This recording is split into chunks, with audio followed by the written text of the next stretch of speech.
যখন কোনো বায়ার কোনো গার্মেন্টসের অর্ডার প্লেস করে, দেন প্রোডাক্ট রেডি হওয়ার আগেই সে ফেব্রিকের কিছু নমুনা আপনার কাছে চাইতে পারে। অর্থাৎ ফ্যাক্টরি বা বাইং হাউসে যেখানেই আপনি থাকেন, আপনার কাছে মার্চেন্ডাইজার হিসাবে, অর্থাৎ মার্চেন্ডাইজারের কাছে বায়ার গার্মেন্টসের ফেব্রিকের স্যাম্পল চাইবে এবং সেটা যেন অ্যাজ ইট ইজ হয় এরকম স্যাম্পল চাইবে।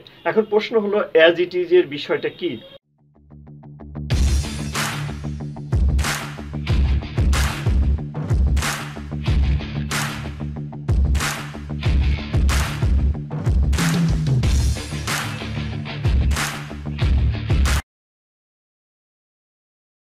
আসসালামু আলাইকুম সম্মানিত ভিউয়ার্স, আশা করি সবাই ভালো আছেন, সুস্থ আছেন এবং নিরাপদ আছেন। আজকের ভিডিওতে আমরা কথা বলবো সোয়াস কার্ড নিয়ে।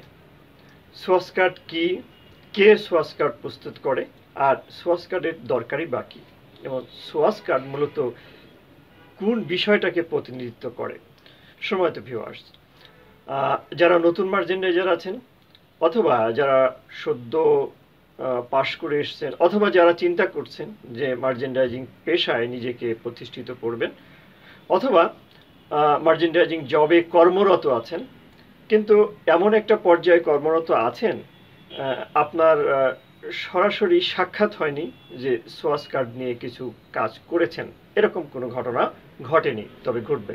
তো সম্মানিত ভিউয়ার্স, আপনাদের জন্যই এই ভিডিও। তো শুরু থেকে শেষ পর্যন্ত দেখতে থাকুন। সংক্ষিপ্ত ভিডিও হলেও আপনাদের অনেকগুলো ইনফরমেশন এখানে আমরা দিতে পারবো যা আপনাদের কাজে লাগবে। তো প্রথমেই আমরা বলি যে সোয়াস কার্ড কি জিনিস। সোয়াস কার্ড হচ্ছে সেই বিষয় যখন কোনো বায়ার কোনো গার্মেন্টসের অর্ডার প্লেস করে, দেন প্রোডাক্ট রেডি হওয়ার আগেই সে ফেব্রিকের কিছু নমুনা আপনার কাছে চাইতে পারে। অর্থাৎ ফ্যাক্টরি বা বাইং হাউসে যেখানেই আপনি থাকেন, আপনার কাছে মার্চেন্ডাইজার হিসাবে, অর্থাৎ মার্চেন্ডাইজারের কাছে বায়ার গার্মেন্টসের ফেব্রিকের স্যাম্পল চাইবে এবং সেটা যেন অ্যাজ ইট ইজ হয় এরকম স্যাম্পল চাইবে। এখন প্রশ্ন হলো, অ্যাজ ইট ইজ এর বিষয়টা কি? অ্যাজ ইট ইজ এর বিষয় হলো এই যে তার কালার অ্যাকচুয়াল থাকতে হবে। অ্যাকচুয়াল হলো সে কালারের প্যান্টন নাম্বার, যেটা আমরা ল্যাব ডিপের সময় বলেছি, সেই ল্যাব ডিপ অনুযায়ী যে কালার বায়ার অ্যাপ্রুভ করেছে সেই কালার, অর্থাৎ as it is colour as a buyer requirement.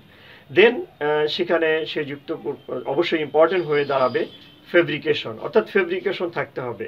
দেন আরও যে বিষয়টা ইম্পর্টেন্ট হয়ে দাঁড়াবে সেটা হলো এই যে ফেব্রিকেশনের সাথে সেখানে উল্লেখ করতে হবে জিএসএম। সম্মানিত ভিউয়ার্স, আপনারা লক্ষ্য করেছেন যে আমি এখানে সোয়াস কার্ড শব্দটা ব্যবহার করেছি, অর্থাৎ কার্ড।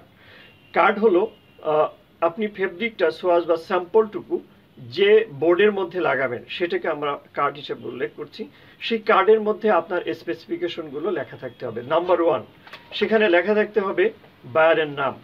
নাম্বার 2, সেখানে অবশ্যই কার্ডের প্রথমেই লেখা থাকবে কোম্পানির নাম। নাম্বার 3, সেখানে অবশ্যই লেখা থাকবে ফেব্রিকের নাম, অর্থাৎ টোটাল ফেব্রিকেশন, ফেব্রিকের নাম, ফেব্রিকের মধ্যে ব্যবহৃত ইয়ার্ন বা সুতা এবং ফেব্রিকের জিএসএম, এবং সুতার ইম্পর্টেন্ট ইস্যুস হচ্ছে সুতার ইয়ার্ন কাউন্ট, অর্থাৎ সূক্ষ্মতার পরিমাণ, সুতার সূক্ষ্মতার পরিমাণ, জিএসএম এবং টাইপস অফ ইয়ার্ন এবং ফেব্রিকের নাম।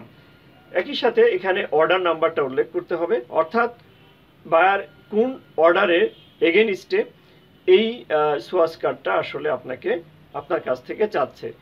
উল্লেখ থাকবে স্টাইলের নাম, অর্থাৎ বায়ার কোন স্টাইলে কোন ডিজাইনের জন্য এটা আসলে অর্ডার করছেন বা অর্ডার দিয়েছেন সেটার সোয়াস কার্ড এটা প্রস্তুত হচ্ছে কিনা বা সেটা নিশ্চিত হতে চায়। এখানে আরও উল্লেখ থাকবে ডেলিভারি ডেট, অর্থাৎ শিপমেন্ট ডেটটা এখানে উল্লেখ থাকবে। অবশ্যই এই সোয়াস কার্ড যেদিন আপনি মেক করছেন বা তৈরি করছেন ইস্যু ডেট, সেই ইস্যু ডেটটা উল্লেখ থাকবে। অনেক সময় এই সোয়াস কার্ড যিনি প্রস্তুত করেন তার নাম উইথ পজিশন আমরা নিচে উল্লেখ করতে দেখি বা উল্লেখ করা থাকা উচিত বলে অনেকেই মনে করেন। তো এই সোয়াস কার্ড আসলে কে প্রস্তুত করবেন? এই সোয়াস কার্ড প্রস্তুত করবেন গার্মেন্টসের স্যাম্পল ডিপার্টমেন্ট, বাট অবশ্যই মার্চেন্ডাইজারের রিকোয়ারমেন্ট অনুযায়ী, অবশ্যই মার্চেন্ডাইজারের রিকুইজিশন অনুযায়ী। আর এই সোয়াস কার্ড মার্চেন্ডাইজার কি করবেন, মার্চেন্ডাইজার এই সোয়াস কার্ডের কপি, একাধিক কপি অবশ্যই করবেন। সোয়াস কার্ড কিন্তু আপনাকে বায়ারকে পাঠাতে হবে এবং বায়ার থেকে এটার অ্যাপ্রুভাল আসতে হবে, আদারওয়াইজ আপনি কিন্তু বাল্ক প্রোডাকশনে যেতে পারবেন না। অর্থাৎ যে ফেব্রিকে বায়ারের গার্মেন্টস প্রস্তুত হবে সেই ফেব্রিক প্রস্তুতের প্রোগ্রামের মধ্যেই আপনি যেতে পারবেন না। এবং এর বিস্তারিত অবশ্যই আমরা নতুন ভিডিওতে এর বিস্তারিত আলোচনা করব এবং আপনারা আমাদের সাথেই থাকুন এবং আমাদের ভিডিও ফলো করুন, লাইক দিন, কমেন্টস করুন এবং শেয়ার করুন। আজকের মতো বিদায় নিচ্ছি। আল্লাহ হাফেজ।